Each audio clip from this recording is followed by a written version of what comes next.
ચાર વાનાથી બુદ્ધિમાં ફેર ન પડે તેનું. સ્વામિનારાયણ હરે સંવત 1885 ફાગણ સુધી એકાદશીને દિવસ સ્વામી શ્રી સહજાનંદજી મહારાજ શ્રી ગઢડા મધ્યે દાદા ખાચરના દરબારમાં શ્રી ગોપીનાથજીના મંદિરને વિશે વિરાજમાન હતા ને સર્વ શ્વેત વસ્ત્ર ધારણ કર્યા હતા ને પોતાના મુખારવિંદની આગળ પરમહંસ તથા દેશ દેશના હરિભક્તની સભા ભરાઈને બેઠી હતી.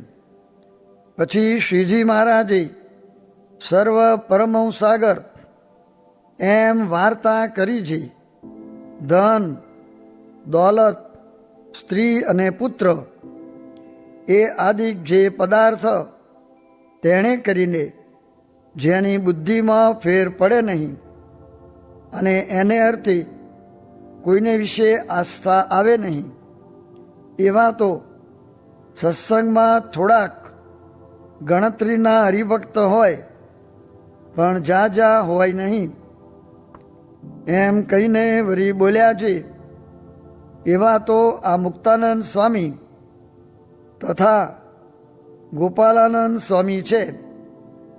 તે એમને કોઈ બીજો ગમે તેવો હોય ને ચમત્કાર દેખાડે તો પણ તેનો કોઈ રીતે ભાર આવે જ નહીં, અને કેવો હોય તેને કોઈનો ભાર ન આવે તો જે એમ સમજતો હોય છે, આ દેહથી નોખો જે આત્મા તે હું છું ને તે હું પ્રકાશમાન સત્તારૂપ છું ને તે મારા સ્વરૂપને વિશે પ્રત્યક્ષ ભગવાન અખંડ વિરાજમાન છે ને તે ભગવાનના આકાર વિના બીજા જે પ્રાકૃત આકાર માત્ર તે અસત્ય છે ને તે અનંત દોષયુક્ત છે. એવો વૈરાગ્ય હોય ને ભગવાનનું મહાત્મ્ય યથાર્થ જાણતો હોય તેને કોઈ જાતનો બુદ્ધિમાં ભ્રમ થાય નહીં. પણ એ વાર્તા અતિ કઠણ છે. કેમ જે એ એવા મોટા છે તો પણ જો એમને માનનો બહુ યોગ થાય તથા રૂપિયા અને સોનામોરના ઢગલા આગળ આવીને પડવા લાગે તથા રૂપવાન એવી જે સ્ત્રીઓ તેનો યોગ થાય તો એ ત્યાગી છે, તોય પણ એણે કરીને એમનું ઠેકાણું રહે નહીં. અને જો એવો યોગ થાય તો આજ આપણા ત્યાગીમાં જે અતિ ઉતરતો હશે તે જેવા પણ રહે કે ન રહે એમાં પણ સંશય છે. કેમ જે એ પદાર્થનો તો યોગ જ એવો છે. જેમ આ પણ સર્વ બેઠા છીએ તે કેવા ડાયા છીએ, પણ જો દારૂના શીશાનું પાન કર્યું હોય તો કાંઈ ઠારે નહીં, તેમ એ પદાર્થનો સંગ જરૂર લાગ્યા વિના રહે જ નહીં.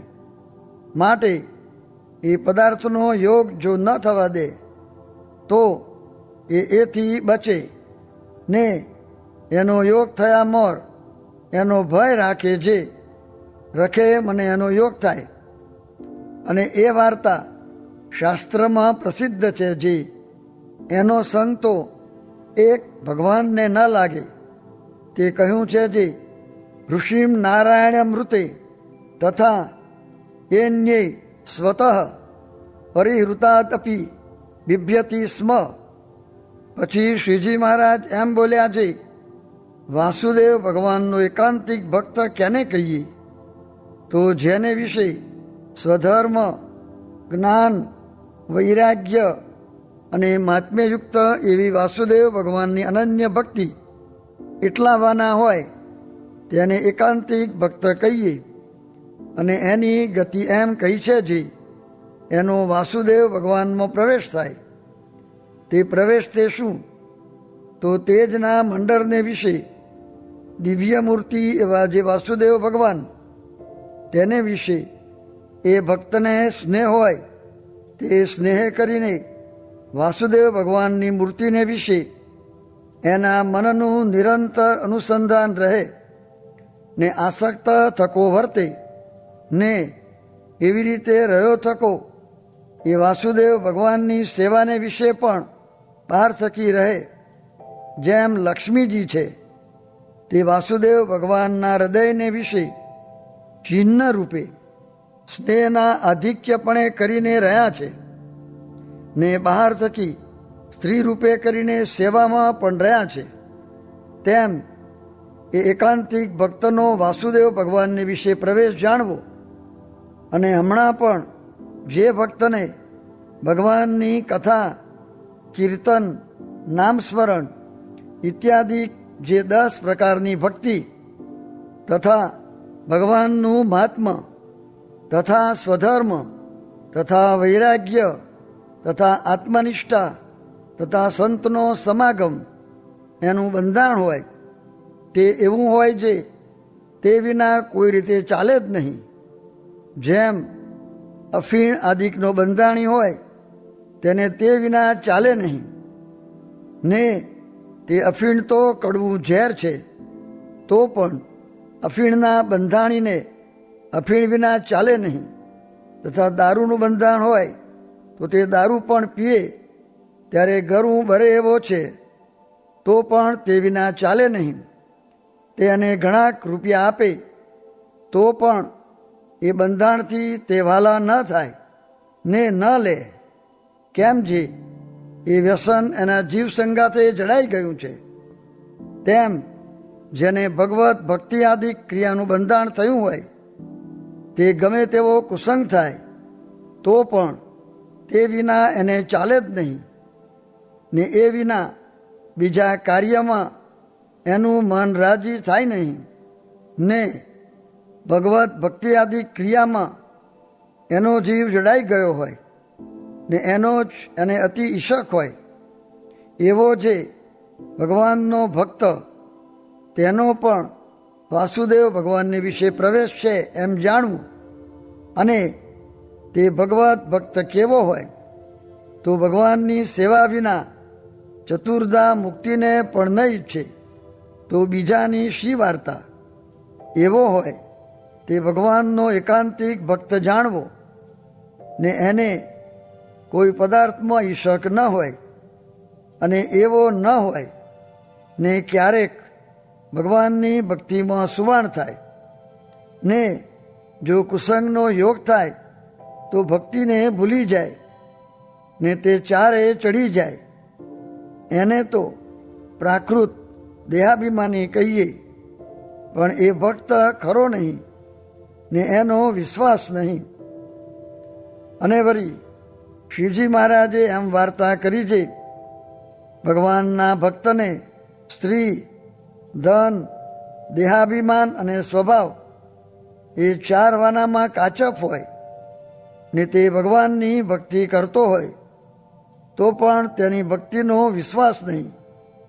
એની ભક્તિમાં જરૂર વિઘ્ન આવે, કેમ છે ક્યારેક એને સ્ત્રીધનનો યોગ થાય તો ભક્તિનો ઠાર રહે નહીં ને તેમાં આસક્ત થઈ જાય. તથા દેહાધ્યાસ હોય તો જ્યારે દેહમાં રોગાદિક કષ્ટ પ્રાપ્ત થાય તથા અન્ન વસ્ત્રાદિક ન મળે અથવા કોઈક કઠણ વર્તમાન પારવાની આજ્ઞા થાય ત્યારે પણ તેને ભક્તિમાં ભંગ થાય ને વિકર થઈ જાય ને કાંઈ વિચાર ન રહે ને ચારા ચૂંથવા લાગે. તથા કોઈક રીતનો સ્વભાવ હોય તેને સંત ટોકવા માંડે ને તે સ્વભાવ પ્રમાણે વર્તવા ન દે, બીજી રીતે વર્તાવે ત્યારે પણ એ મૂંઝાય ને એને સંતના સમાગમમાં રહેવાય નહીં. ત્યારે ભક્તિ તે ક્યાંથી રહે? માટે જેને દ્રઢ ભક્તિ ઈચ્છવી હોય તેને એ 4 વાનામાં કાચપ રાખવી નહીં ને એ 4ની કાચપ હોય તો પણ સમજીને ધીરે ધીરે ત્યાગ કરવી તો વાસુદેવ ભગવાનની નિશ્ચર ભક્તિ થાય. આ વાર્તા તે આમ જ છે, પણ એમાં કોઈ સંશય નથી. ઇતિ વચનામૃતમ. એવી રીતે ગઢડા અંત્ય પ્રકરણનું 33મું વચનામૃત જે તે થયું.